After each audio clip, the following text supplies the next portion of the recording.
Bonjour à toutes et à tous. Je vois que vous êtes déjà très nombreux. Du coup, on vous propose de commencer dès à présent. Donc, merci de votre présence à ce webinaire qui est consacré euh, au programme Open 2 et plus précisément à la phase 1 du programme Open 2. Les animateurs de ce programme sont Clara Morlière et Clément Gravreau, que je laisserai se présenter par la suite. Et avant de rentrer dans le vif du sujet, quelques règles de bonne conduite pour assurer ce webinaire dans les meilleures conditions. Donc, par défaut, vos micros et vos caméras sont éteintes. Et donc, on prévoit de vous laisser la parole le moment venu à des instants clés de la présentation. Et en parallèle, tout au long de la présentation, n'hésitez pas à mobiliser le chat qui est à la droite de votre écran pour poser toutes vos questions et on s'efforcera d'y répondre au fil de la présentation. Voilà pour l'introduction. Et du coup, je laisse la parole à Clara et Clément. C'est parti. Eh bien, bienvenue tout le monde au webinaire de rentrée dédié à la phase 1 du programme Open 2. Le maître mot aujourd'hui, c'est de ne pas oublier d'ouverture des candidatures qui est programmée jusqu'au 4 octobre. Donc voilà. Il va falloir profiter des dernières semaines après les vacances pour se mobiliser et déposer des dossiers de candidature. Simplement pour se présenter, donc on anime avec Clara aujourd'hui le webinaire. On est dans la même salle, hein. Il y a deux caméras, mais on est côte à côte. Donc voilà, très, très, très brièvement, moi je m'appelle Clément Gravreau, je suis au pôle transformation sectorielle de la DNS. Et Clara. Directrice de projet hôpital à la délégation au numérique en santé. Et donc, on fait ce webinaire au niveau national pour présenter cette première phase, mais il y a eu aussi, il faut le souligner, beaucoup de webinaires sur la même thématique par l'ensemble des ARS. Et donc, voilà, vous avez sûrement peut-être déjà eu certains webinaires, ce sera assez similaire. Il y en a d'autres qui ont lieu encore après. Et et on vous invite vraiment à contacter les référents en ARS sur le programme. Mm. Et c'est une bonne introduction. Elle est dans les régions, nos collègues des ARS ne sont pas attendus cet été. Je pense que vous avez déjà été mobilisés en région pour des séminaires de rentrée, des journées numériques à l'hôpital, etc., pendant lesquelles on a pu vous parler d'Open 2. Là, l'objectif, c'est de vous mobiliser autour du programme et de se faire peut-être encore une fois, hein, le relais d'informations que vous connaissez déjà peut-être par ailleurs. Pour commencer, introduire un petit peu le propos général sur le programme, un petit retour en arrière sur l'histoire du programme Open 2 qui a commencé depuis 2012 et qui continue aujourd'hui. Le contexte en 2012, c'est qu'il y avait eu des programmes de financement un peu larges, hein, dont le numérique, à l'époque, on parlait d'informatisation, faisait partie. Et entre 2012 et 2013, il y a eu un certain nombre de travaux d'ampleur d'ailleurs qui ont été menés, qui avaient pour objectif de déterminer quel devait être le périmètre à adresser dans un programme national, périmètre exhaustif, pour donner la capacité au système d'information hospitalier de couvrir l'ensemble des processus métiers des hôpitaux. Cette réflexion et les travaux qui ont eu lieu ont permis de faire émerger et de donner naissance au périmètre que vous connaissez, hein, d'hôpital numérique, de ces domaines et de ces objectifs, qui à l'époque étaient dédiés à soutenir l'informatisation. Aujourd'hui, on est en 2024, mais en 2013, c'est à la fois il n'y a pas longtemps et il y a un petit moment quand on parle de numérique ou d'informatique hospitalière, l'enjeu était de soutenir, toujours avec cette logique d'incitation, mais de soutenir les établissements dans leur démarche d'informatisation, avec donc, pour objectif, hein, la performance, le confort de l'outillage pour les professionnels en établissement, et puis franchir un premier palier de maturité numérique. La logique du programme qu'on a conservé, hein, d'ailleurs, était celle de prérequis, des prérequis, prérequis techniques, et je reprends le terme de la notion de maturité, hein, c'est les prérequis, en fait, valoriser une contrainte d'un niveau de maturité côté établissement pour vous permettre d'entrer dans le programme. En 2013, donc, on est dans une logique de développement et de modernisation des systèmes d'information. Et à la fin du programme, on fait le bilan, on regarde comment ça a fonctionné, beaucoup d'établissements engagés, une enveloppe conséquente, 380 millions d'euros délégués aux établissements pour valoriser les projets de transformation qui ont eu lieu. Et donc, une question en 2019, on ouvre le programme Open et par ailleurs, comme le développement de tout ce qui encadre les services socles atteint lui aussi un palier de maturité, on rajoute dans Open deux objectifs qui valorisent l'usage des services socles. Donc, je ne refais pas l'histoire parce que Open reprenait le périmètre hôpital numérique avec de nouveaux objectifs. Et en 2021, il y a le programme SONES, que vous connaissez bien, qui est venu reprendre des objectifs ou des cibles d'Open en les enrichissant et en donnant un cadrage beaucoup plus précis en termes d'objectifs, pour valoriser le partage fluide et sécurisé des données de santé à travers l'alimentation du DMP. Alors, l'alimentation de mon espace santé en documents clés pour le patient et les professionnels, notamment les documents de sortie, et la valorisation de l'utilisation de la messagerie sécurisée de santé, à la fois professionnelle et citoyenne. Le programme SONES s'est terminé il y a quelques mois, et aujourd'hui, on démarre la première phase d'Open 2, dont vous avez entendu parler depuis plusieurs mois. Parce que, à travers Open 2, il y a une question de fond qui nous anime depuis le début de la réflexion avec les partenaires de l'écosystème, c'est comment mettre à jour en 2024, mettre à jour, enrichir un périmètre qui doit soutenir la transformation des établissements de santé. Voilà, donc ça c'est pour vous donner un petit peu le cadre un petit peu le cadrage historique du programme et la façon dont s'inscrit Open 2 par rapport au programme précédent. Auparavant, Open portait l'ensemble des enjeux du numérique en santé. Depuis quelques années maintenant, avec l'implication de la DNS notamment, on a pu dresser une feuille de route du numérique en santé que vous connaissez bien. Et donc, Open 2 est devenu un des programmes de cette feuille de route, mais c'est plus Open en tant que dispositif qui porte l'ensemble de ces questions. Il s'inscrit dans un périmètre un peu plus large. Vous l'avez ici à l'écran. Alors, cette pyramide, je pense que vous l'avez déjà vue à Santé Expo et par ailleurs, mais l'idée ici, c'est de resituer le programme. La logique de la pyramide, c'est qu'on part du socle. Hein, l'idée ici, c'est d'illustrer la complémentarité des programmes de financement. Sur le socle, pardon, on est sur les sujets de renforcement de la sécurité des systèmes d'information et d'identification des utilisateurs.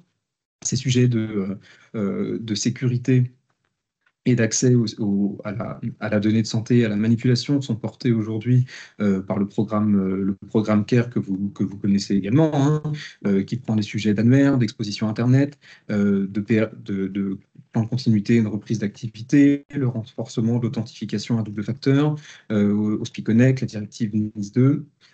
Voilà, donc programme CARE encadre la partie socle sur socle au sens de sécurité. Ensuite, le second niveau de la pyramide, c'est la mise à jour des logiciels des professionnels. Vous connaissez le dispositif SONS VAG 1. Là, le programme dispositif SONS VAG 2 est lancé. L'objectif de ces dispositifs, c'est de permettre à l'environnement industriel logiciel en santé de se développer et lui aussi de franchir un nouveau seuil de maturité en termes de mise à disposition de fonctionnalités auprès des établissements et non plus au coup par coup, mais de généraliser cette mise à disposition pour que, ensuite, et c'est le troisième niveau, les programmes de valorisation des usages puissent s'appuyer sur une capacité des systèmes à fournir aux utilisateurs les conditions pour accéder à la valorisation des usages. Et c'est dans ce cadre euh, que s'inscrit Open précédemment, mais surtout SunOS sur l'utilisation des services socles d'identité et d'échange, et aujourd'hui Open 2 qui prend la suite de ces programmes et dont les cibles, les objectifs et ce qui arrivera pour la phase 2 s'appuient sur le socle de cette pyramide. Ensuite, et toujours dans ce cadre général de soutien, d'accompagnement à la transformation numérique des établissements, on va dire plus globalement de l'environnement en santé, le dernier niveau de la pyramide, c'est l'accompagnement des démarches innovantes, où vous retrouvez ici et là des appels à projets par thématique. Vous connaissez les tiers-lieux d'expérimentation, les entrepôts de données. Je sais qu'il y a d'autres sujets qui arrivent comme l'intelligence artificielle. Voilà. La complémentarité des programmes, soutenir un environnement, soutenir les établissements, soutenir les professionnels de santé et, in fine, soutenir la prise en charge des patients et donner les capacités au système et aux acteurs pour rendre beaucoup plus fluide la prise en charge et les échanges interprofessionnels. Ensuite, et vous m'excuserez parce que je me rends compte que la partie droite de la slide est un petit peu floue, mais c'est pas dramatique. Le sujet Open 2, donc, poursuivre le développement du numérique à l'hôpital. Je vous ai parlé juste avant des dispositifs Ségur. Le programme Open est focalisé sur on va dire la dimension métier du numérique à l'hôpital. En ce sens, le Open intervient, est lancé cette année, mais intervient, c'est le nouveau plan d'action stratégique des systèmes d'information hospitaliers sur les 5 prochaines années. Là, on a dévoilé au mois de juillet la première phase. Un programme de financement qui a pour objectif d'inciter les établissements de santé à développer leurs usages du numérique et à transformer numériquement les établissements. Et ça, c'est la définition du dispositif en tant que tel. Et ce qu'on souhaite, nous, pour d'ici à 2028, mais en fait beaucoup plus loin, mais 2028 étant la fin du programme, c'est à l'échelle nationale renforcer, donner les moyens aux établissements de renforcer leur maturité numérique à travers un socle minimum de prérequis et d'usage, renforcer, généraliser et consolider, parce qu'il y a déjà énormément de choses qui ont été faites,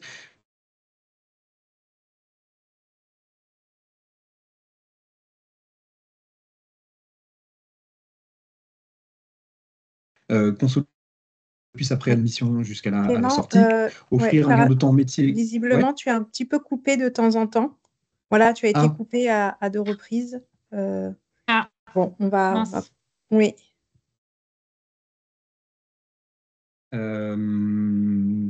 Finis la slide et non? Oui, bah je termine simplement sur le dernier point, là, qui n'est pas forcément très clair, mais soutenir les projets de mise en cohérence numérique d'urbanisme, derrière lequel il faut entendre soutien à la convergence des systèmes d'information des GHT. Ça devrait aller mieux, là, je sais, j'ai une des raisons pour lesquelles ça... Peut-être avant de commencer la slide suivante, on m'entend de nouveau correctement ou pas? Là, oui. Si ça se poursuit, peut-être il faudra éteindre les caméras. J'ai fait déjà chez moi. Ouais. D'accord. Bon, on fait un test sur 1 minute et puis sinon vous me dites je coupe.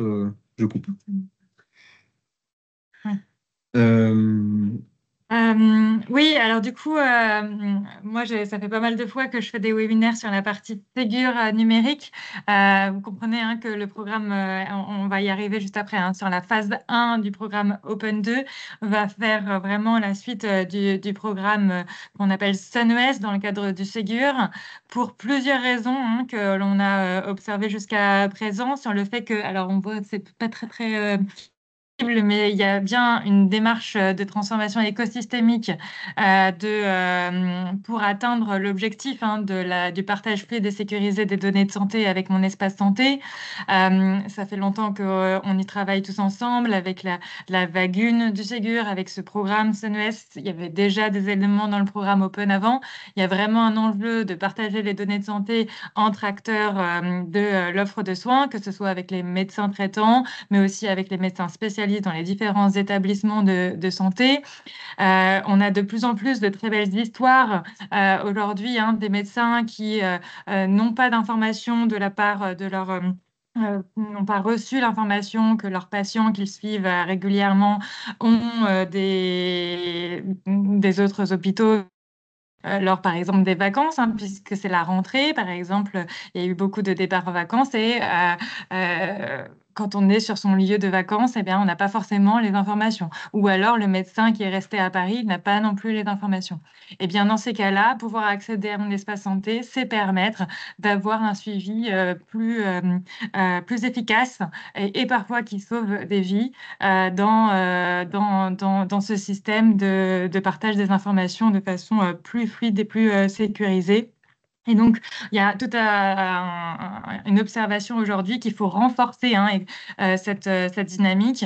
D'abord, consolider les usages. Donc, c'est pour ça qu'on a mis certaines mécaniques pour tous ceux qui ont été déjà dans les usages, d'aller non pas à un premier palier, mais un deuxième palier, elle est encore plus loin sur le fait que ce n'est plus que 50% des séjours, mais vous verrez dans les différents types, c'est plus, parce que plus d'alimentation, ça veut dire aussi plus de patients qui pourront être mieux pris en charge. C'est aussi aller chercher d'autres établissements de santé qui n'auraient pas été dans la dynamique jusqu'à présent et qui, du coup, vont pouvoir l'être avec cette nouvelle phase du programme.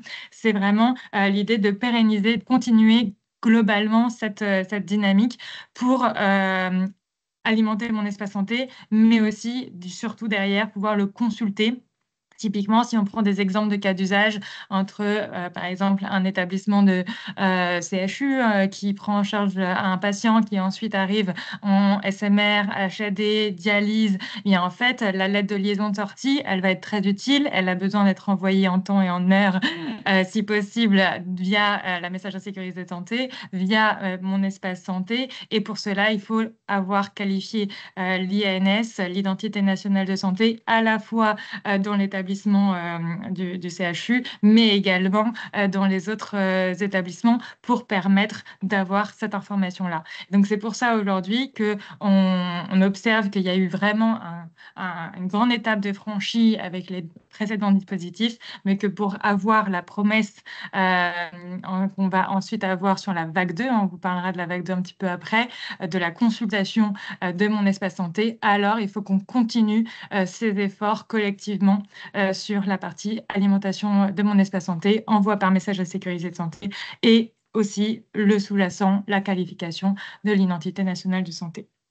Donc voilà une des raisons pour lesquelles la première phase du programme Open 2 vient vraiment dans cette dimension de renforcer l'ensemble de ces usages sur ce défi qu'on a collectivement à encore relever.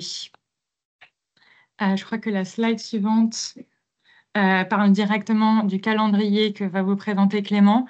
Voilà, donc je pense que c'était important de vous dire pourquoi vis-à-vis des choix qu'on a pu faire avec les fédérations hospitalières, les ARS et au niveau de la DNS cet été, de lancer une nouvelle phase, une première phase du programme Open 2 dans la suite dans le programme et du Ségur numérique. C'est pour toutes les raisons que je vous ai évoquées. Il faut continuer de travailler sur ces cas d'usage, d'où le calendrier que va vous présenter Clément, qui d'ailleurs que j'ai l'impression déjà pas mal connaissent vu les retours dans le chat. Oui, je pense que tout le monde, le connaît bien.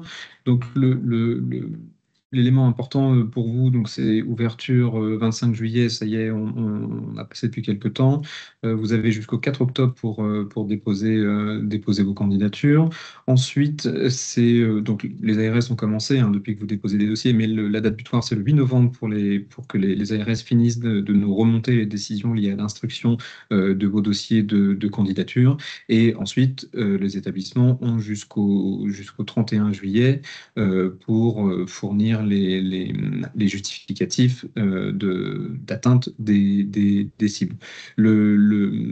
L'élément sur le calendrier, c'est que côté établissement, côté ARS, même côté ministère, il y avait un certain nombre de contraintes, contraintes calendaires, hein, parce que 2024, c'est quand même une année de transition. Le SONS V1 s'est terminé, Sun s'est terminé, Open s'est terminé l'année dernière, CARE a été lancé. Voilà, il y a eu beaucoup de choses qui ont été lancées en même temps, qui soutiennent beaucoup d'initiatives et de projets d'ambition nationale, mais l'idée aussi en ouvrant un périmètre restreint cette année, c'était aussi de ne pas venir vous surcharger, parce que l'aspect candidature, c'est une chose, mais en fait, derrière les objectifs, il y a des projets informatiques, des projets d'organisation, des projets d'organisation de projets, en tout cas, mise en œuvre d'organisation de projets parfois complexes, et on ne voulait pas aussi venir surcharger les établissements en termes de contraintes, alors que vous êtes engagé par ailleurs sur d'autres programmes. Ce qui n'enlève rien, et c'est pas présent ici, aux sujets qui ont été évoqués pour celles et ceux qui étaient à Santexpo 2024, où on a évoqué un certain nombre de sujets pressentis ou qui étaient candidats pour rentrer dans le programme Open 2. Ces sujets sont toujours d'actualité. On est d'ailleurs en train de travailler au cadrage d'élaboration de la phase 2 Open, sur laquelle on ne manquera pas de revenir vers vous. Mais les sujets dont je parlais en introduction, hein, sur cette modernisation ou mise à jour de l'approche, vont être bien sûr traités pour entrer dans le programme. Petit focus maintenant sur les objectifs et les prérequis de la phase 1 du programme. Donc, vous avez vu quatre prérequis liés à l'identito-vigilance. Donc, le premier, c'est, le premier objectif, on va positionner les prérequis juste après. Premier objectif des 8, le développement de la qualification de l'identité nationale de santé.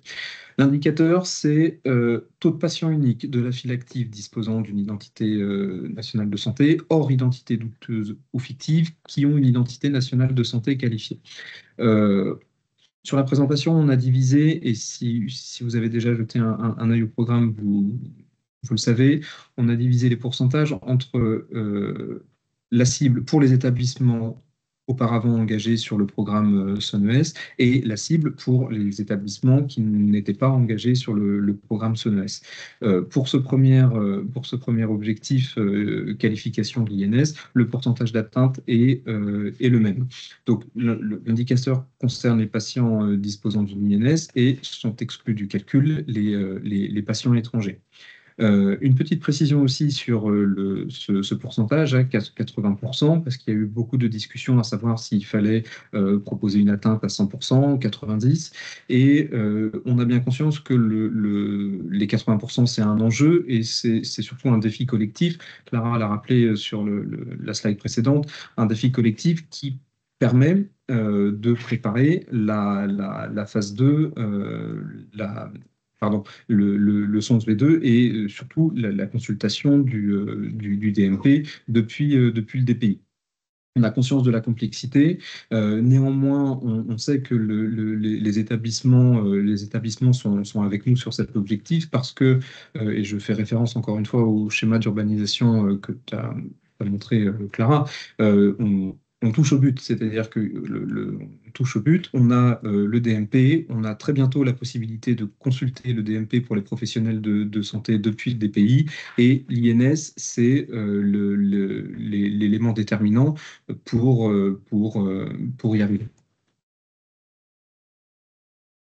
Ensuite, et ce sont des indicateurs que vous connaissez, mais c'est toujours intéressant de repréciser les choses. L'objectif 2, le partage des documents de sortie dans mon espace santé.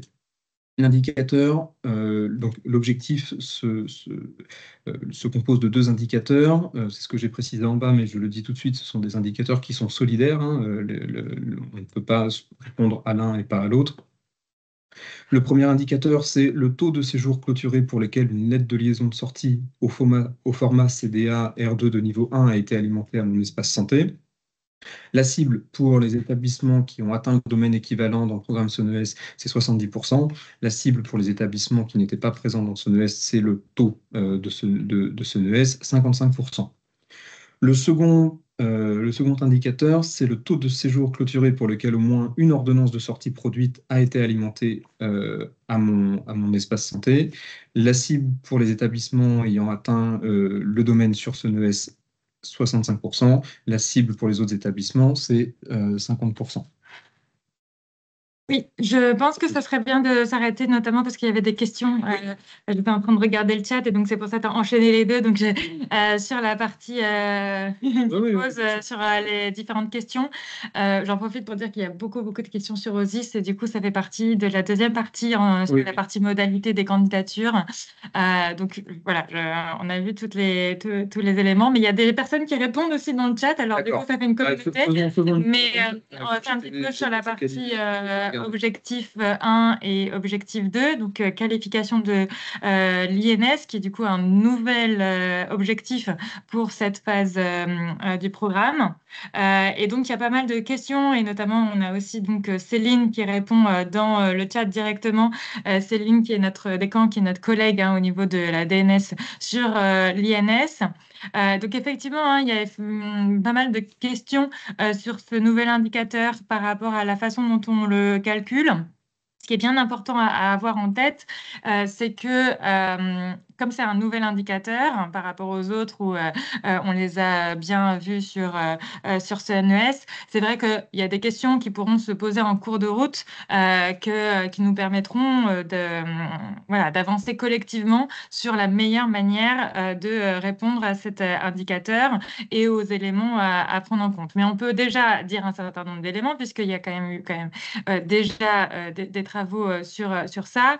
Donc, il y a des questions autour de la file active. Qu'est-ce qu'on entend par file active? Il y a des questions sur c'est qui les patients disposant d'une identité nationale de santé. Donc, par exemple, c'est les patients étrangers. Donc, ça veut dire que dans votre dénominateur de l'indicateur, vous n'aurez pas à mettre les touristes de vos établissements. Il y a plusieurs, on n'a pas tout mis ici, c'était pas l'objet de faire vraiment un zoom sur l'ensemble des éléments de cet objectif lors de ce webinaire. Mais par contre, évidemment, on aura d'autres occasions pour d'autres webinaires de faire des focus sur ces indicateurs.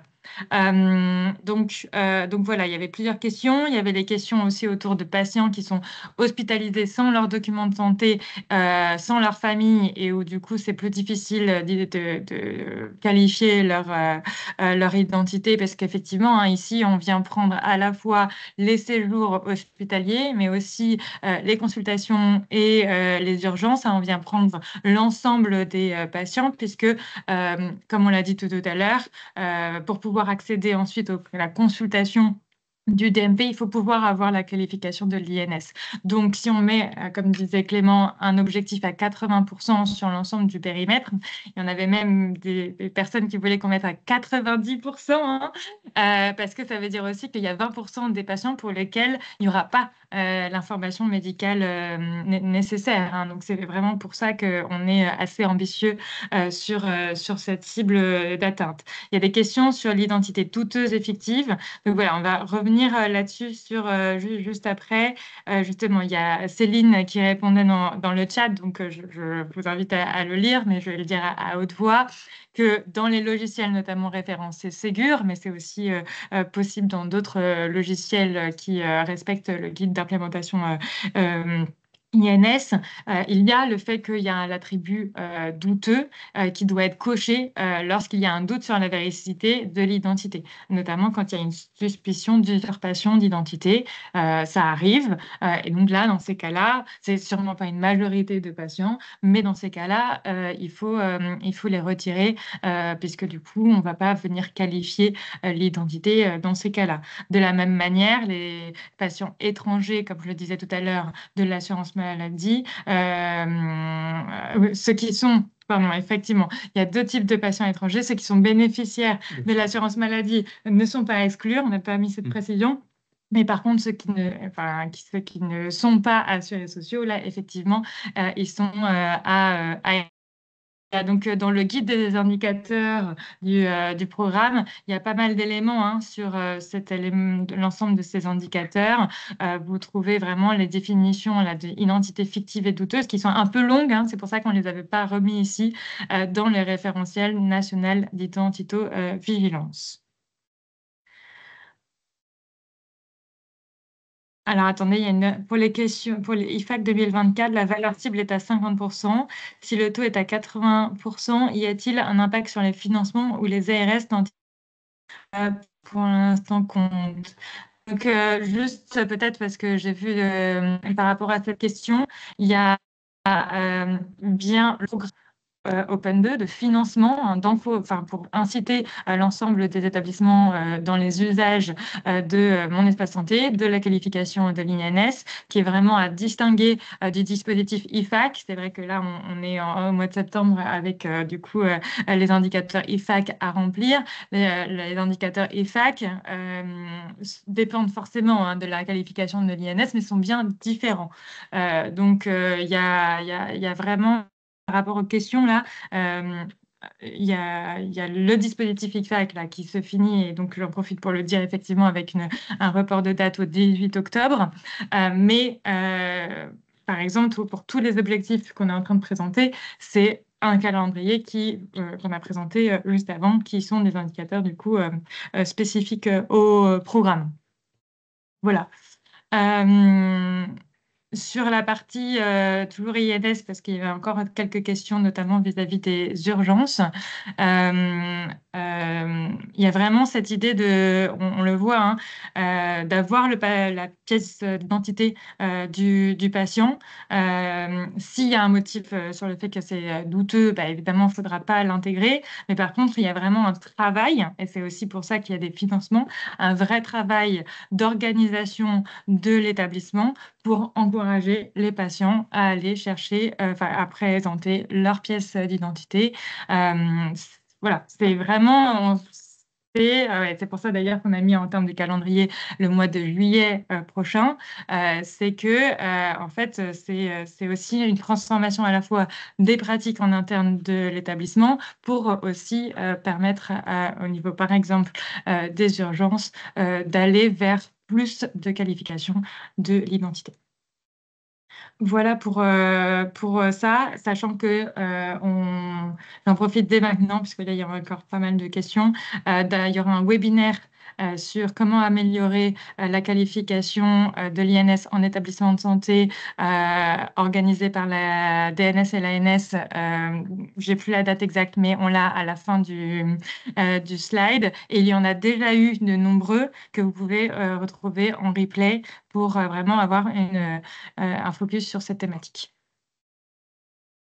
Voilà, peut-être qu'on peut continuer parce qu'il y a encore plein de questions, mais à la fois Céline est en train de répondre et puis je pense qu'on refera d'autres webinaires sur le sujet. Ok. On revient sur les objectifs. Le numéro 3, le partage des comptes rendus opératoires dans mon espace santé. L'indicateur, donc, c'est le taux de séjour clôturé pour lequel un compte rendu opératoire au format CDAR2 de niveau 1 a été alimenté à mon espace santé.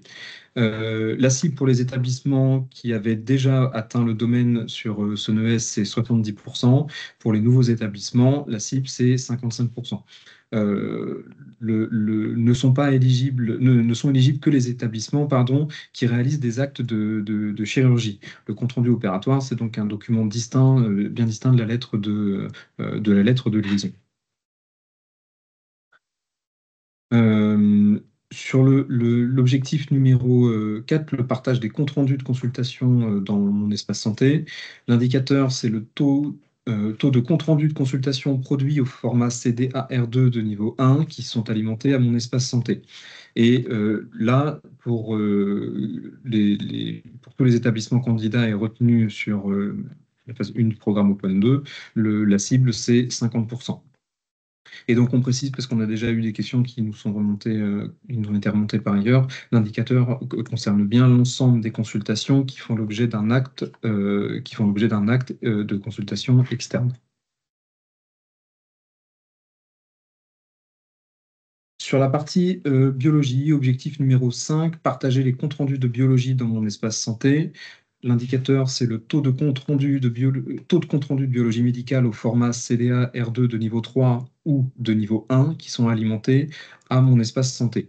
La cible pour les établissements déjà engagés sur SONES, c'est 65%. La cible pour les établissements qui n'étaient pas engagés dans le programme SONES, c'est 50%. Une précision, parce qu'on nous a posé la question, on nous a déjà posé la question plusieurs fois, sont éligibles uniquement les établissements qui disposent d'un laboratoire de biologie en interne, c'est-à-dire qui ont la même immatriculation juridique que l'établissement. La question qui nous est revenue plusieurs fois, c'est si on a un laboratoire de biologie en interne, mais qui n'a pas la même immatriculation juridique que l'établissement, est-ce que ça fonctionne pour la candidature, oui ou non? La réponse est non. L'objectif numéro 6, le partage des comptes rendus d'imagerie dans mon espace santé. L'indicateur, c'est le taux de compte rendu d'imagerie au format CDA-R2 de niveau 1 qui sont alimentés à mon espace santé. Pour les établissements ayant déjà atteint la cible, dans le programme SONES, c'est 60% qu'il faut atteindre. Pour les autres établissements, c'est 45%. Et au même titre que l'objectif précédent, sont éligibles uniquement les établissements qui disposent d'un plateau d'imagerie en interne, au sens de qui ont la même immatriculation juridique que l'établissement. Les deux derniers objectifs concernent la messagerie concerne MS Santé. Objectif numéro 7, échanger des documents de santé aux correspondants de santé via la messagerie de sécurisée professionnelle. L'indicateur, c'est le taux de patients pour lequel au moins un document de santé a été transmis à un correspondant de santé via la messagerie de santé sécurisée professionnelle. Pour les établissements qui ont déjà atteint l'objectif sur SONES, la cible, cette fois, c'est 70%. Pour les établissements qui se positionnent pour la première fois sur cet objectif, la cible, c'est 50%. L'indicateur a évolué par rapport à l'objectif 4.1 de SONES pour élargir son périmètre d'application. On a ajouté dans le calcul les documents envoyés même sans INS qualifié pour simplifier le calcul de l'indicateur par rapport au calcul des correspondants de santé. Dernier objectif de cette première étape du programme, échanger des messages aux patients via la messagerie sécurisée de mon espace santé. L'indicateur, c'est taux de patients d'un parcours éligibles qui ont reçu un message via la messagerie sécurisée de mon espace santé. La cible d'atteinte pour les établissements qui ont déjà atteint l'objectif sur SONES, c'est 70%. Pour les autres, 50%. C'est une reprise de l'indicateur 4.2 de SONES. Là aussi, l'indicateur a été modifié pour qu'il ait plus de sens dans la pratique des établissements de santé. Néanmoins, le dénominateur complexe à calculer. Il est donc possible de mettre le nombre total de patients de l'établissement. Avant de passer à la suite, je précise quelque chose que j'ai peut-être dû dire en introduction par rapport à Open. Dans les candidatures, les établissements ont la possibilité de choisir un à un les objectifs qu'ils souhaitent atteindre. Puisque si vous vous rappelez bien, dans Open comme dans Hôpital Numérique, quand vous candidatiez sur un domaine, vous deviez atteindre l'ensemble des objectifs du domaine. Là, sur les 8, vous pouvez prendre les 8, vous pouvez en prendre 2, 3, 4, 5. Voilà, c'est vous qui choisissez. Et peut-être par rapport à CNES, là, du coup, pour ceux qui ont aussi été dans le programme, les deux indicateurs de la messagerie sécurisée de santé, côté professionnel, côté citoyen, étaient solidaires, là où ici, ils ne le sont plus, pour permettre aussi, par exemple, si vous êtes à avoir à plus développer la partie messagerie sécurisée de santé sur mon espace santé, par exemple, alors voilà, prendre uniquement la partie cet indicateur qui est à l'écran. Je te propose que du coup, on revienne un petit peu sur les précédents avec les différentes questions. Alors, il y a la partie, donc on s'est arrêté à opératoire. Je n'ai pas vu de questions sur la partie compte rendu opératoire, réalisant des actes de chirurgie. On a eu la question par ailleurs sur le fait que les imageries. Sur les actes d'imagerie les actes, interventionnelle, savoir s'ils étaient comptabilisés. Pardon, Vas-y. la question était sur la pose de cathéter, je ne sais plus. Enfin, est-ce que les actes d'imagerie interventionnelle étaient comptabilisés? Sauf erreur, donc les actes d'imagerie interventionnelle donnent lieu à un compte-rendu d'imagerie. Donc en fait, vous pouvez les comptabiliser dans l'objectif 6, partage de compte-rendu d'imagerie dans mon espace santé. En revanche, c'est tout simplement pas un acte de chirurgie, donc ça ne rentre pas dans la comptabilisation de l'objectif 3, partage des comptes rendus opératoires. Voilà, après il y avait une question sur la partie biologie. Alors, attendez que je la retrouve parce que du coup il y a plein de questions dans tous les sens. On voit que vous avez déjà étudié vachement bien ces sujets, c'est super bien. J'ai vu qu'il y avait une question sur les laboratoires. Faut-il envoyer les résultats de bio pour Voilà. les actes effectués en externe uniquement ou ceux dans le cadre d'une hospitalisation également? Donc voilà, donc ça c'est sur la partie biologie, c'est bien acte et séjour et actes et consultations externes. Sachant que sur la partie séjour, évidemment, il y a tout un tas de comptes rendus, notamment de routines, qui ne sont pas utiles pour la prise en charge autre part qu'au sein de l'établissement. Et que donc, vous pouvez dire qu'il n'y a pas de transmission de ces comptes rendus de routine du laboratoire de biologie, des comptes rendus de biologie. Donc, notamment, sont exclus, de la même manière que c'était pour le programme SUNES, les comptes rendus génétiques, anapath, voilà. Et il peut y en avoir d'autres, réanimation notamment. Voilà, tous ces comptes rendus qui sont où il y en a vraiment en grande quantité, c'est tout à fait possible de dire et de faire le choix de l'établissement pour ne pas le transmettre. Ce qu'on a aussi précisé dans le cadre du guide d'indicateur du programme Open 2, c'est tout ce qu'on a aussi vu sur la partie invisibilisation des documents aux patients. Donc, je vous mettrai un lien vers un document qui vous permet d'avoir pas mal d'informations sur aujourd'hui quelle est la mécanique permettant de rendre invisible un document aux patients quand il s'agit de faire une consultation d'annonce. Quelles sont des recommandations que l'on a pu faire? Il ne s'agit que des préconisations, mais des préconisations au niveau national vis-à-vis des différentes observations que l'on a fait jusqu'à présent en lien donc, avec tous les travaux de notamment ce qu'on appelle la task force biologie. Donc, vous avez des éléments là qu'on n'a pas repris ici, mais qui sont déjà dans le guide des indicateurs et aussi dans d'autres supports que l'on a mis à la disposition pour vous aider à justement mieux comprendre les alimentations du DMP, etc. Donc, Clara, juste sur la bio, oui. avant que tu passes peut-être sur autre chose, il y a plusieurs personnes qui interrogent sur la composition en GCS. Oui, alors Par rapport à j'ai vu que tu avais l'éligibilité. déjà répondu, Inès. Oui, mais du coup, ça revient. Donc voilà, je te propose de faire la réponse à l'oral. Merci beaucoup. Effectivement, donc les GCS. Alors, il y a différents types de GCS aujourd'hui. Il y a des groupements qui sont dits établissements de santé. Et dans ces cas-là, les groupements établissements de santé sont éligibles au programme. Par contre, les GCS dits exploitants là, ne sont pas éligibles, en tout cas en tant que tels. Il faut comprendre la configuration du GCS, puisque en fait, l'idée, c'est que ça soit une externalisation de certaines activités au sein de ce GCS. Et l'idée n'est pas de financer deux fois l'activité. Et donc, en fait, généralement, mais ça dépend de la configuration, c'est bien les établissements membres du GCS qui vont venir candidater pour pouvoir obtenir les financements sur ce GCS exploitant. Donc, dans ce qu'on appelle le fichier des établissements éligibles, du programme, les GCS exploitants ne le sont pas. Voilà, c'est ce que tu avais répondant. Et après, il y a les GCS de service. C'est ça que dit Pierre euh, alors, cela, c'est encore une autre sorte. Moi, je connaissais établissement de santé et de moyens. Là, j'avoue que de services, à part si toi connaissez, je Non. prendrai peut-être un petit joker et je reviendrai vers vous pour la prochaine.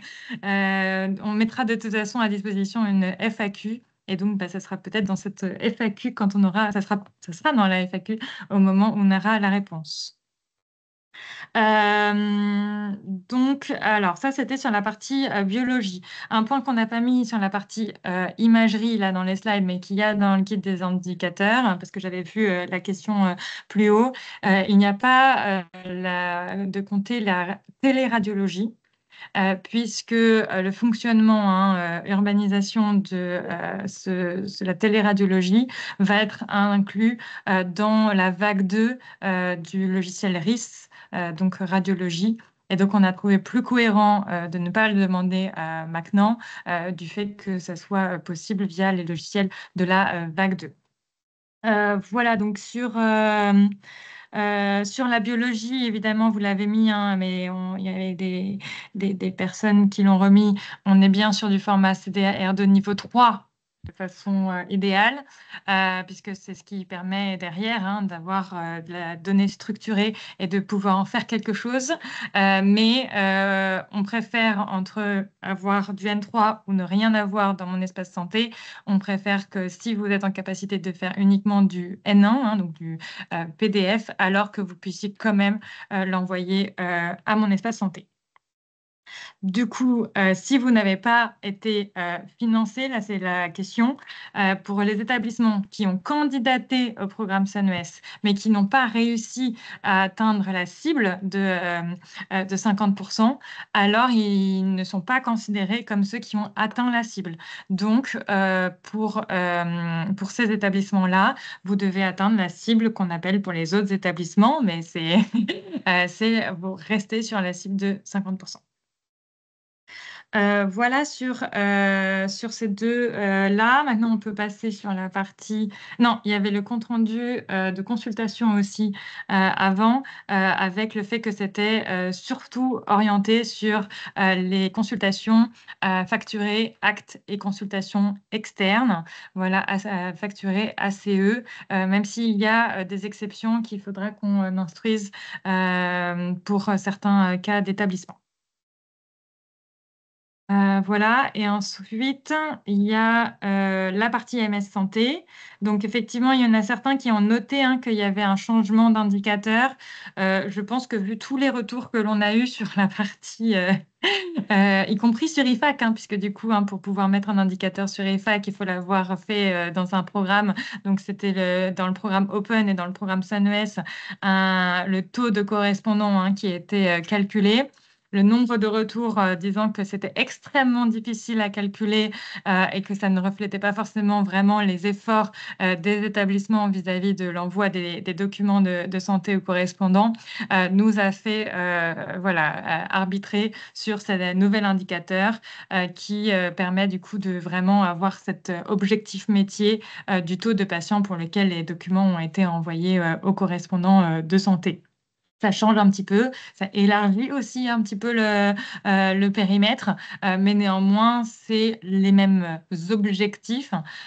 Et donc, c'est pour ça qu'on a mis ces différences de cible dans ces indicateurs. Et enfin, sur la partie MS citoyenne, il y a eu beaucoup de retours aussi, hein. On apprend un peu, on fait des enseignements des précédents programmes sur le fait que c'était pas possible forcément pour tous les patients qui ont été pris en charge de systématiquement envoyer des documents. Ça faisait une approche extrêmement quantitative et moins qualitative, d'où le fait qu'on a introduit cette notion de patients éligibles et de parcours éligibles. Et donc là, ça, typiquement, on sait que c'est une chose qui vient améliorer, hein, le fait que vous pourrez mettre en place la messagerie sécurisée de santé de Mon Espace Santé, un parcours éligible, bien un parcours dans lequel le patient est vis-à-vis de tous les échanges que vous pouvez avoir avec ce patient, va pouvoir recevoir des messages. C'est bien le fait de dire, aujourd'hui, on passe d'un monde où parfois il y avait encore du Gmail, du WhatsApp, toutes les, tous les outils qui ne sont pas sécurisés, et ben, ou parfois des courriers, et bien, basculent progressivement dans un monde sécurisé pour tous les citoyens. Il y a une remarque sur charge aux établissements de communiquer auprès des patients sur la nécessité d'activer leur espace santé.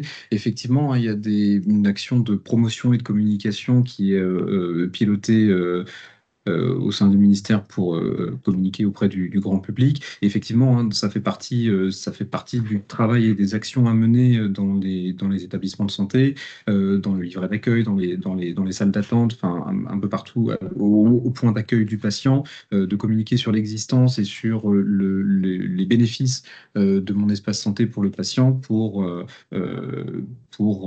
toujours valoriser les usages et pour vous d'atteindre les taux des différents objectifs.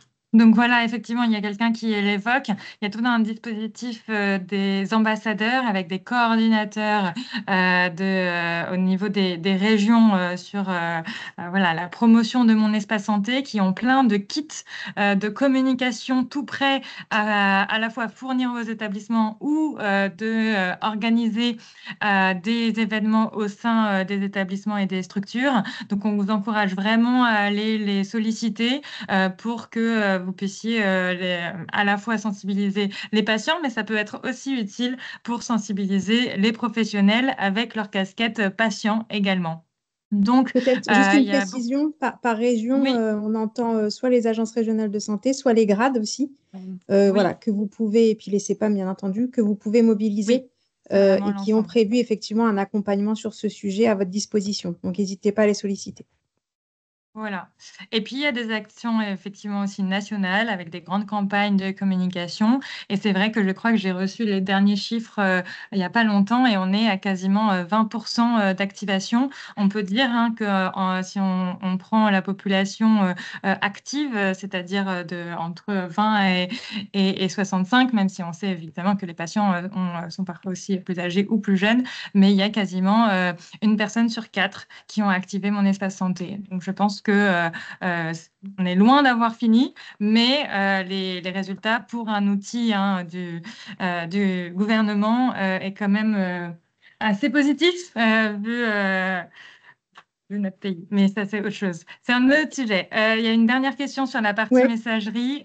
C'était euh, sur le fait que sur l'INS. Parce que ça, c'est un changement effectivement qu'on a apporté dans l'indicateur. Non, non, sur la partie messagerie sécurisée de santé, merci. Voilà. Jusqu'à présent, notamment dans le cadre du programme SONMES, on a vraiment, c'était l'objet de la transformation par la qualification de l'INS. Et d'ailleurs, c'est pour ça aussi qu'on continue avec l'objectif sur l'INS. Néanmoins, ce qu'on a repéré aussi sur le terrain, c'est que les correspondants de santé et le partage d'informations par message sécurisé de santé, il est aussi essentiel, même s'il n'y a pas de qualification de l'INS. Donc évidemment, c'est recommandé et c'est d'envoyer des messages avec la qualification de l'INS, tout l'objectif. Dans ces cas-là, les documents doivent être référencés avec l'identité nationale de santé. Hein. Ça, c'est très important de pouvoir le transmettre quand ça a été qualifié. Néanmoins, on ne s'arrête pas que là. C'est aussi les autres documents et les messages peuvent être envoyés avec des documents, même si le patient n'a pas eu la qualification de l'INS, parce qu'il y a aussi des cas d'usage et une raison pertinente médicale de pouvoir le faire. Voilà sur la partie messagerie sécurisée de santé et la question sur l'INS.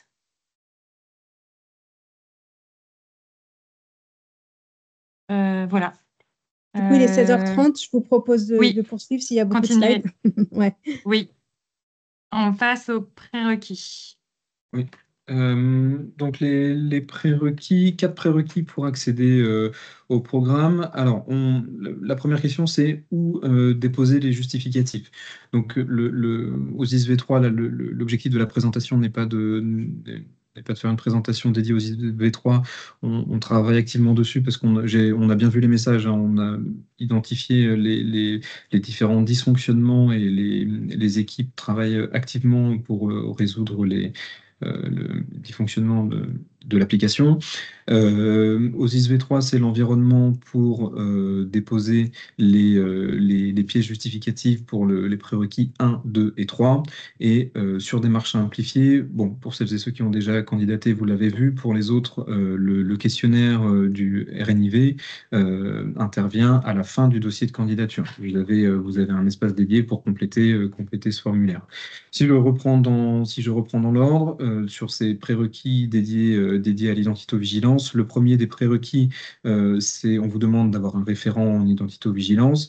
Donc, dans les pièces à fournir, c'est la désignation et le nom du ou des référents en identito-vigilance établissement et la fiche de poste ou bien la lettre de mission pour le référent. D'avoir une charte d'identito-vigilance qui a été actualisée depuis 2021, premier référentiel national d'identito-vigilance. Le troisième prérequis, c'est on vous demande d'avoir une procédure de création, modification des identités et de qualification de l'INS. Cette procédure doit décrire processus de création et de modification des identités, dont une version actualisée depuis 2021. C'est la même contrainte que pour la charte qui correspond à la date de parution du premier RNIV. On le précise à la fin, mais j'y pense tout de suite, hein, sur la page internet du ministère dédiée au programme. Vous retrouvez des éléments qui vous permettent, qui ont été fournis et travaillés notamment par le 3RIB, et on profite de l'audience pour les remercier. Vous avez des matrices et des documents d'information qui vont vous aider à structurer, à formaliser notamment la charte d'identito-vigilance. Un focus maintenant sur chacun des prérequis. Pour le premier, donc le référent en identito-vigilance, on demande de fournir, je l'ai déjà dit juste avant, la note de désignation du référent, ainsi qu'une fiche de poste ou une lettre de mission. Spécificité pour les GHT, on demande la note de désignation du référent du GHT, ainsi qu'une fiche de poste et ou une lettre de mission. Et en plus, pour chacun des établissements parties au GHT qui vont candidater, de fournir la désignation des référents locaux pour chacun des établissements, ainsi que leur fiche de poste et ou leur lettre de mission. Les points qui vont être vérifiés par les ARS dans les pièces justificatives, donc c'est évidemment l'exhaustivité de la désignation du référent, le fait que la fiche de poste soit la lettre de mission soit présente et écrite, note de désignation du référent du GHT qui soit présente, fiche de poste du référent GHT ou lettre de mission présente, et comme je disais juste avant, la désignation des référents locaux et la fiche de poste ou lettre de mission des référents locaux présents également. Ça, c'est une organisation à avoir, parce qu'on en a parlé en introduction, mais c'est bien l'établissement support qui porte la candidature pour les GHT. Donc, charge à l'établissement support de colliger l'ensemble des éléments pour les déposer sur démarche simplifiée. Ensuite, sur la charte... On fait une pause parce qu'il y a des questions en parallèle en direct. D'accord. Sur le référent dans le prérequis numéro 1. Oui. Alors, Déjà, même, oui, ça, on reviendra sur c'est le prérequis 4, celui-là. Mais sur le prérequis référent en identité-vigilance, là, par rapport à ce que tu viens de dire, effectivement, hein, ça peut être un groupe de personnes qui sont référents. Et dans ces cas-là, la note de désignation peut désigner la cellule d'identité-vigilance, mais préciser bien les noms des personnes, dans le sens où c'est bien nominatif pour montrer avec la fiche de poste ou la lettre de mission qui doit être associée. L'idée n'est pas forcément d'avoir un document à chaque fois, hein, c'est pas une note de désignation ou une fiche de poste ou une lettre de mission. Si tout est dans le même document, c'est juste qu'il faut bien que les ARS aient toutes les informations présentes pour pouvoir faire l'instruction du dossier. Voilà, donc par rapport à cette question sur la cellule d'identité-vigilance de GHT, pour un référentiel identito, un extrait de PV de CME est-il recevable ou faut-il obligatoirement une nomination? Ça dépend ce qu'il y a dans l'extrait de PV dans le CME. Si le PV comprend les informations qu'on doit retrouver Voilà, dans ça. la désignation, il n'y a pas de problème. L'important, c'est bien de retrouver l'information du fait qu'il y a une personne qui s'en occupe, qui est désignée, qui a du temps pour y consacrer aussi. Voilà, donc il y a pas mal de questions sur le dernier prérequis, donc on va y revenir après. Voilà, la note de désignation doit préciser les missions et le temps alloué, c'est ce que je viens d'évoquer. Donc, mais c'est effectivement, c'est plutôt une note nominative. Enfin, généralement, il n'y a pas forcément 36 000 personnes qui, du coup, vis-à-vis de cette fiche de poste. Voilà. Il y a d'autres questions sur la partie questionnaire, mais on les abordera juste après. On va faire ça dans l'ordre.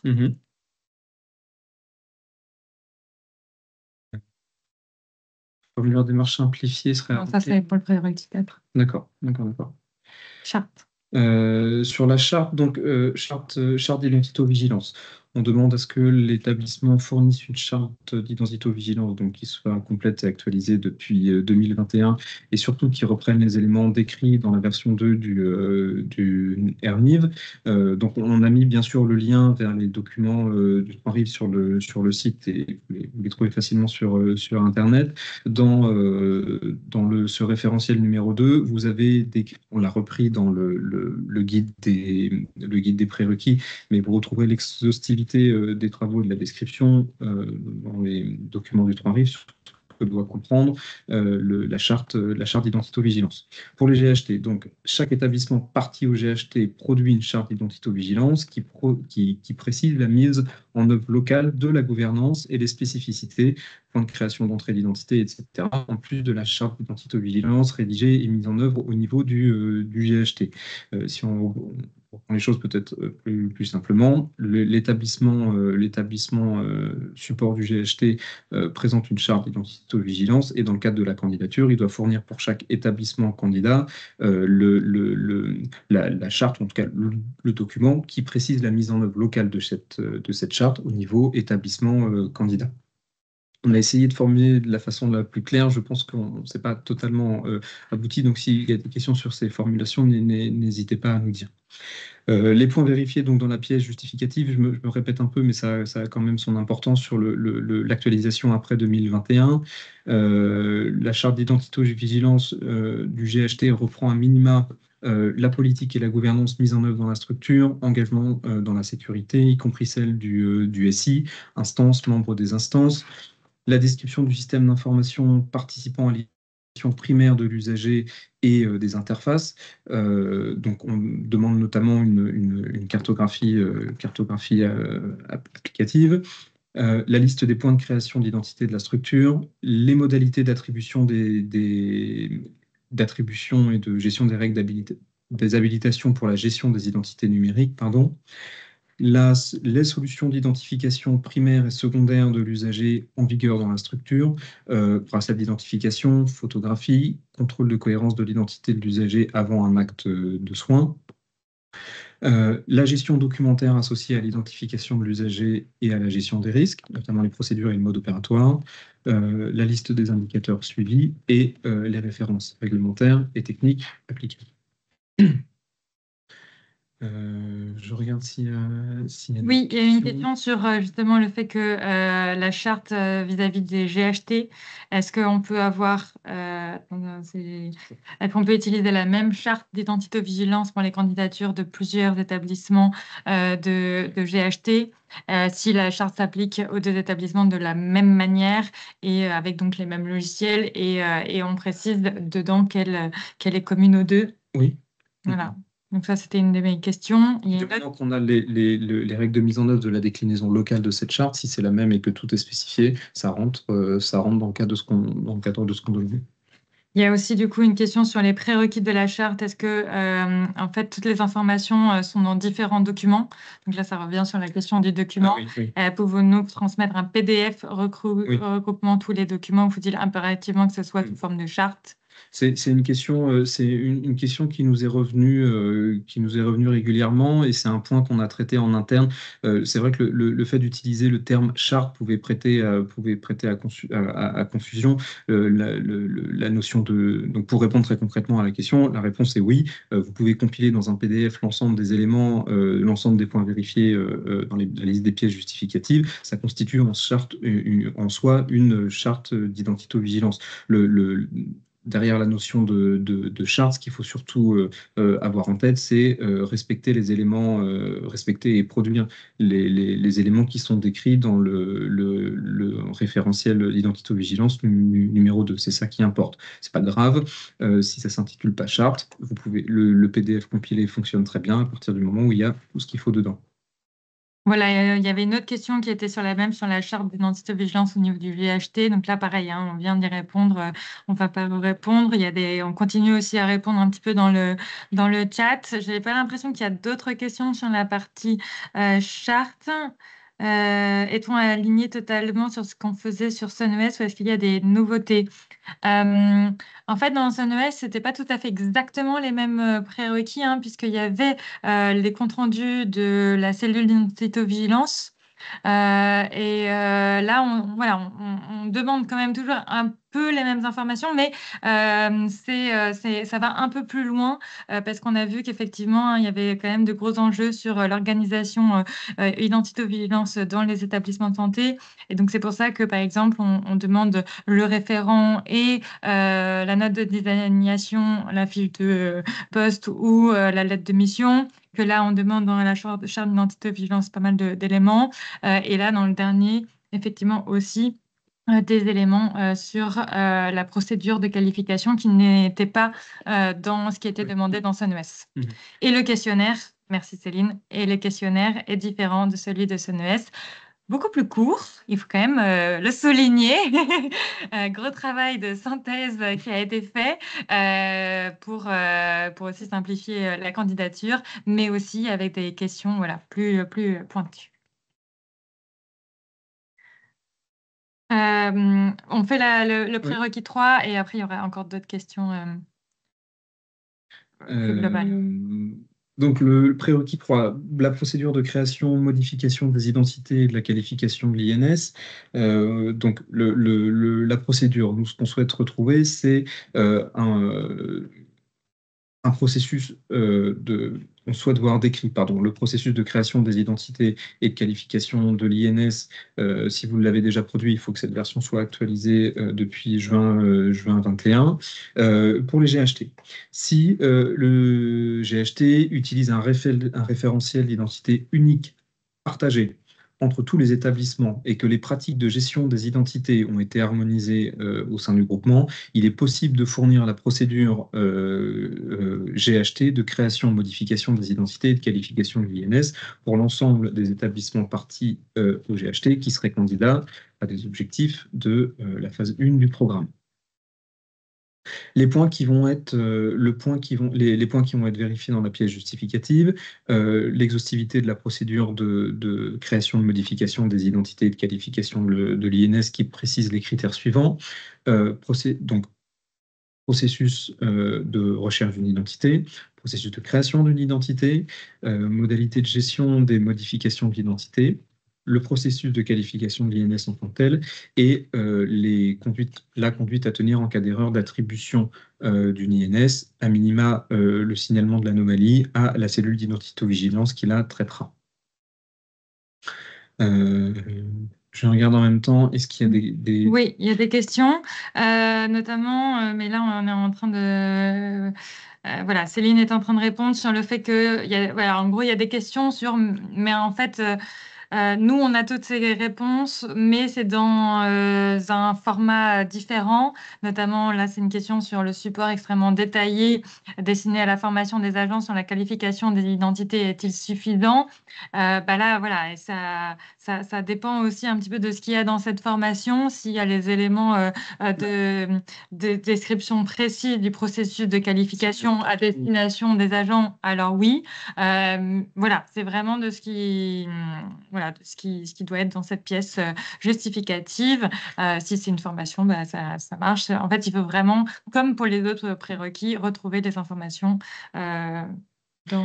dans le document. Et si c'est ce type de preuve qui est déposé, il faut veiller à ce que ce soit le plus clair possible Oui, pour les ARS voilà. pour faciliter l'instruction des dossiers. C'est-à-dire que si Oui. vous envoyez un document de formation et que vous ne précisez pas en introduction le rôle de ce document, ce qu'il contient et pourquoi en fait il rentre dans le cadre des prérequis phase 1 Open 2, ça va être un peu compliqué pour le référent, les référents en ARS d'instruire correctement le dossier.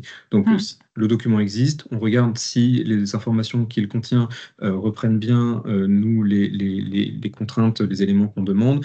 Si oui, on le met en forme un petit peu pour que le collègue ARS traite facilement et l'accepte dans la candidature pour ne pas vous demander de refaire encore quelque chose. Comme j'ai vu qu'il y avait quelques collègues des ARS, j'en profiterai pour dire à tous les établissements de santé, effectivement, pensez aussi aux personnes qui vont instruire l'ensemble des dossiers. Essayez de les aider au plus parce qu'ils vont avoir beaucoup de dossiers, puisque c'est une période de candidature qui est très courte du fait d'un certain nombre de contraintes calendaires que l'on a. Et donc, ça va être un sacré marathon à la fois pour vous, enfin sprint plutôt, mais aussi pour nous. Et donc, si vous voulez avoir des retours, ça sera vraiment important d'avoir tous les documents, de les avoir mis avec les bons termes et le bon endroit. Voilà, c'est très important de pouvoir avoir l'ensemble de ces documents. Parce que une petite précision, dans les ARS, il y a une ou deux personnes, des fois, pour instruire des dizaines et des dizaines de dossiers, regarder des dizaines et des dizaines de documents. Donc, voilà.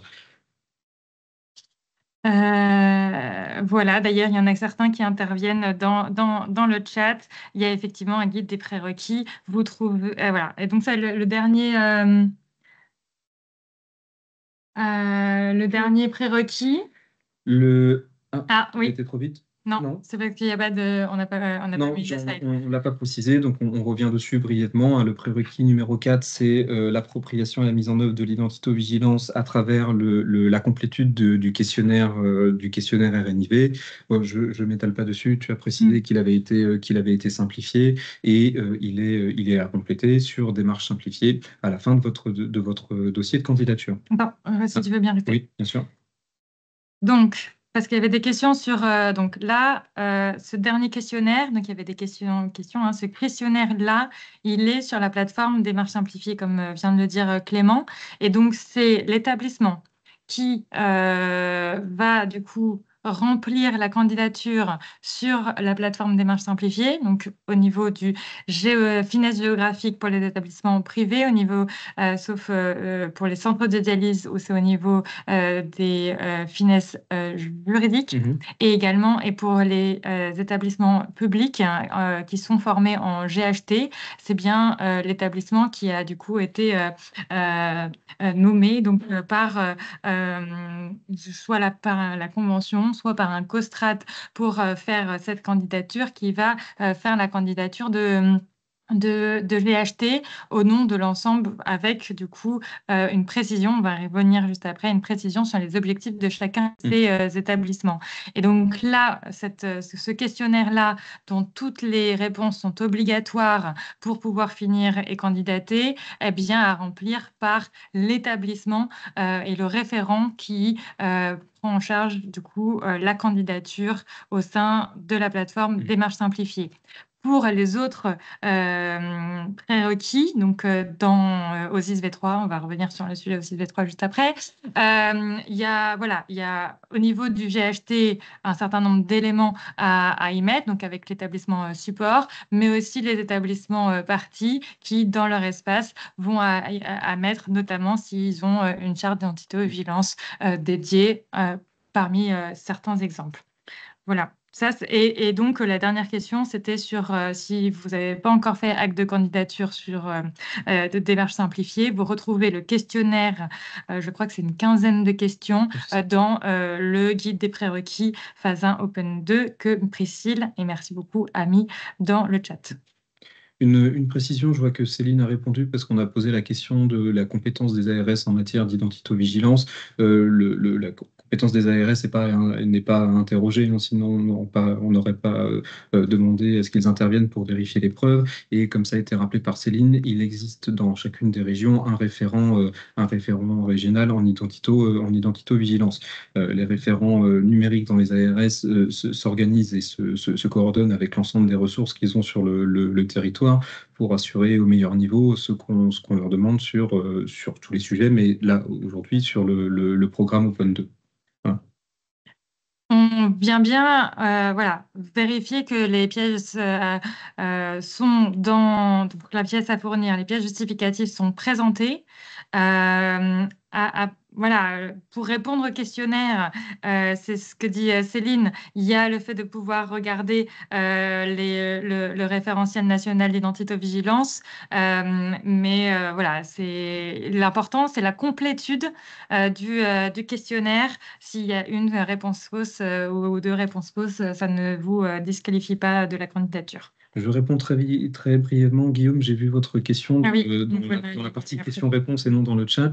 Oui, il y aura d'autres fenêtres de candidature. Si vous n'êtes pas en capacité de répondre aux prérequis là tout de suite, il y aura d'autres étapes dans le programme qui vous permettront de vous positionner. Mais pas forcément avec tous les mêmes objectifs. On tient quand même à Oui, parce que je crois que la question initiale, c'était est-ce que sur les 8 mêmes objectifs, c'est en cours de construction sur la phase 2. Exactement. Donc, c'est pas forcément nécessaire. C'est quand même important si là, vous pouvez... Voilà, on n'a pas mis de prérequis techniques dans la différence du programme SUNES, où il y avait la capacité d'alimentation du DMP. Là, on se dit qu'entre maintenant, et ça, c'est une des questions, entre maintenant plus ou moins, mais entre le moment de validation de votre candidature par l'ARS et la période qu'on a évoquée tout à l'heure jusqu'à la fin du mois de juillet 2025, ça laisse quand même une certaine temporalité qui reste courte parfois pour certains, mais qui est quand même plus longue que d'autres. Dans ce laps de temps, il est possible d'avoir des capacités techniques différentes qu'au moment de la candidature. Donc, on a voulu vous donner la capacité. Et par contre, si vous voulez recevoir les financements par rapport à si vous atteignez les cibles, oui, la candidature est obligatoire. On ne pourra pas, ça c'est une règle de gestion de l'ensemble des programmes. Vous devez faire acte de candidature, vous devez avoir la validation de l'ARS pour pouvoir ensuite obtenir les financements, sinon ça ne sera pas possible. Mais très concrètement, est-ce qu'il y aura d'autres fenêtres? Oui, le périmètre, il est en cours de définition. Alors, donc, slide suivante après. Le tuto de candidature. Le tuto de candidature. Je vais parler de 6 spectacles. Oui, écoute, parlons d'OSIS. En fait, pour être tout à fait transparent, on attendait encore des retours aujourd'hui pour donner les informations les plus à jour. Donc oui, effectivement, nous avons connu depuis début du mois de septembre parfois des périodes d'indisponibilité ou d'instabilité de la plateforme OSIS. Vous savez que c'est une nouvelle plateforme. La plateforme OSIS V3, hein, du coup, vient dans la suite de la plateforme V2 qui avait une douzaine d'années et qui du coup avait voilà, était une vieille dame et donc avait aussi des problèmes de performance. Et donc on avait besoin de passer dans cette nouvelle plateforme. Aujourd'hui, il y a eu des périodes de reprise du service avec un certain nombre de patchs vous devez savoir ce de quoi je parle, qui ont été mis sur le programme, sur la plateforme. C'est encore en cours, hein, les prestataires et la TIH sont très, très, très mobilisés avec des échanges, comme vous pouvez l'imaginer, en temps de crise. Donc, on y travaille au mieux. Avec normalement une reprise progressive du service d'ici la semaine prochaine. Bien entendu, aujourd'hui, on travaille surtout au fait de pouvoir la remettre voilà, résoudre ce problème-là. On est le 12 septembre, en fonction aussi de nos contraintes calendaires qu'on a par ailleurs au niveau du ministère, mais aussi de ces difficultés-là. Eh bien, on essayera d'être agile s'il y a besoin d'ajuster. Mais aujourd'hui, on est bien à faire acte de candidature auprès de Démarches Simplifiées et d'OSIS pour le 4 octobre. En tout cas, on vous invite surtout déjà à candidater sur la plateforme Démarche Simplifiée, déjà pour remplir l'ensemble des éléments sur cette plateforme.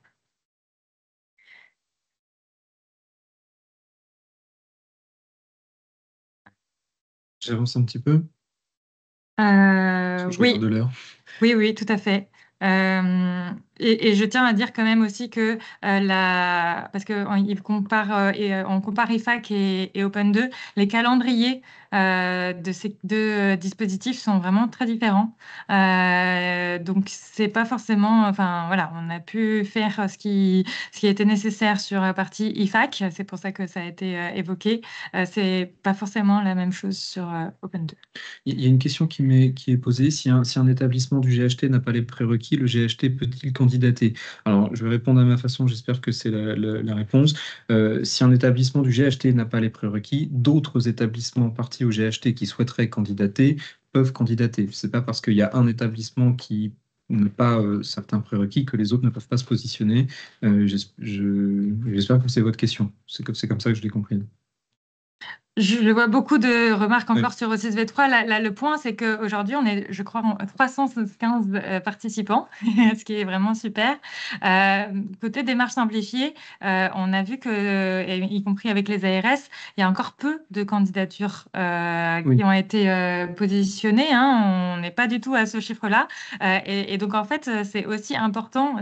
La priorité, c'est vraiment que vous puissiez remplir déjà l'ensemble des éléments qu'il y a sur la plateforme démarche simplifiée, que vous prépariez l'ensemble voilà, comme on l'a évoqué, des documents de prérequis de votre côté. Et dès que la plateforme aussi sera de nouveau opérationnelle, on fera effectivement les communications qu'il faudra. Voilà.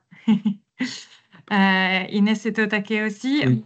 Devait finir à 17h et on voulait parler de vague 2. Ça va être compliqué, mais il y a quoi? Aux ISV3, donc on a dit qu'il y avait plusieurs formulaires, mais comme bon, pour l'instant, Oui. voilà, on a parlé de démarche simplifiée également, avec le fait que du coup, il y a une candidature voilà, au niveau du GHT et qu'ensuite, c'est pas, comme tu viens de le dire, c'est chaque établissement du GHT peut avoir des objectifs différents qui sont à préciser dans cet espace-là dédié, et le questionnaire, et ensuite, il y a les ressources.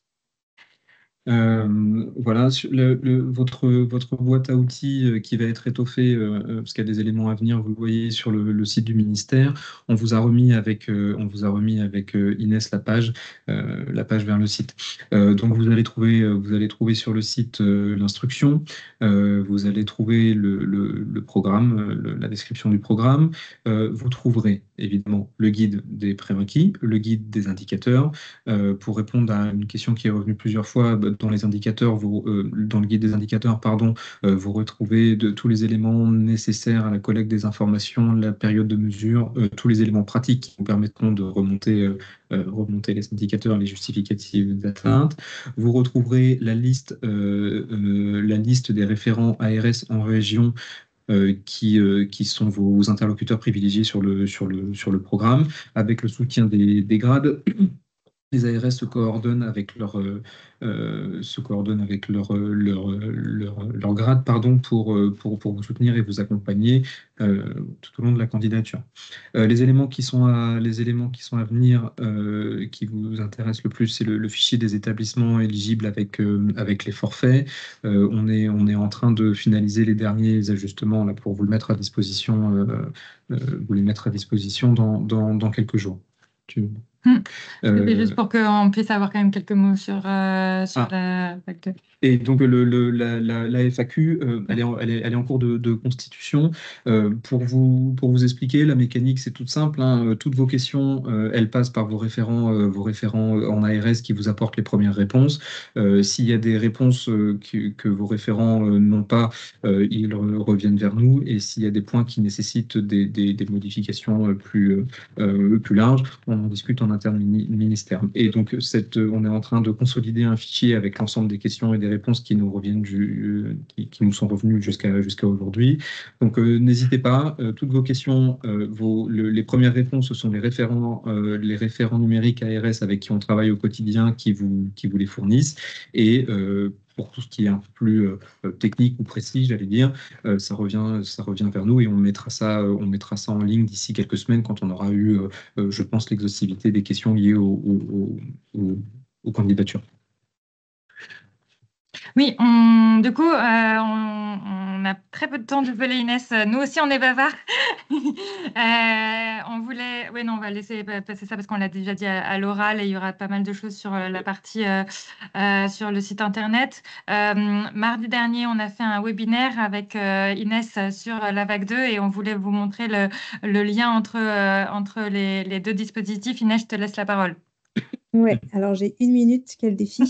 Donc oui, en fait, il nous semblait important quand même de vous remettre en perspective les articulations entre ces différents programmes, puisque bien entendu, ça a du lien, même si ce sont deux dispositifs différents, ils sont complètement en fait complémentaires et visent un même objectif métier qui est faciliter l'accès aux professionnels de santé, de la donnée de santé, notamment depuis les dossiers patients informatisés. Et donc la vague 2 du Ségur, qui est désormais lancée à travers les deux dispositifs SONS, dossier patient informatisé et plateforme d'intermédiation, eh bien, en fait, il vise à accompagner la montée de version logicielle en finançant des éditeurs pour le compte d'établissement pour que ces établissements puissent bénéficier d'un certain nombre de fonctionnalités à valeur ajoutée.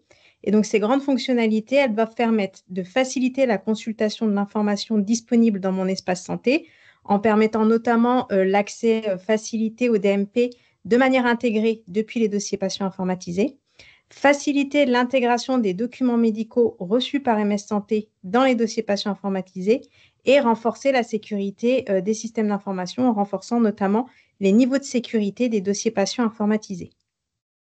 Et donc, quel lien avec Open 2 ? Le message qu'on voulait vous faire passer, c'est que Open 2, à travers les cibles d'usage qu'il poursuit, ça va contribuer à poser les conditions de la réussite de la vague 2, puisque l'enjeu de la vague 2, c'est vraiment de mettre en place la consultation du DMP de manière intégrée depuis les dossiers patients informatisés.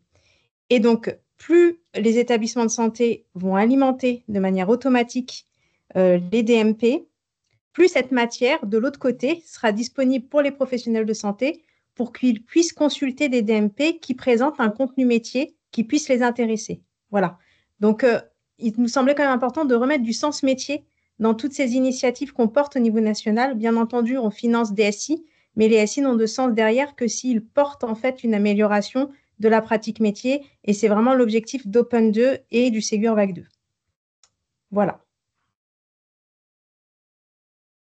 Merci Et beaucoup, donc, Inès. je l'ai fait en 2 minutes. Voilà, après, on vous Trop a... forte. Parfait. Ouais, on vous a mis derrière du coup quelques détails sur le Ségur Vague 2 en termes de, voilà, de dispositifs réglementaires et de calendrier. Mais ce qui est le plus important à avoir en tête pour vous, c'est que on lance dès à présent un dispositif d'accompagnement au bénéfice des régions et des établissements pour que vous puissiez comprendre le contenu de cette vague 2 pour vous préparer lorsque ces fonctionnalités seront proposées par les éditeurs.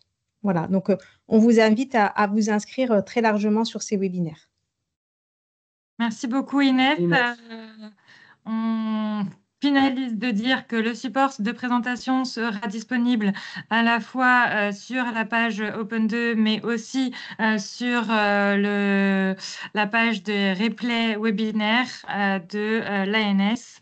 Avant de vous souhaiter une bonne journée et voilà, vis-à-vis des problématiques vis-à-vis du programme de la plateforme OSIS.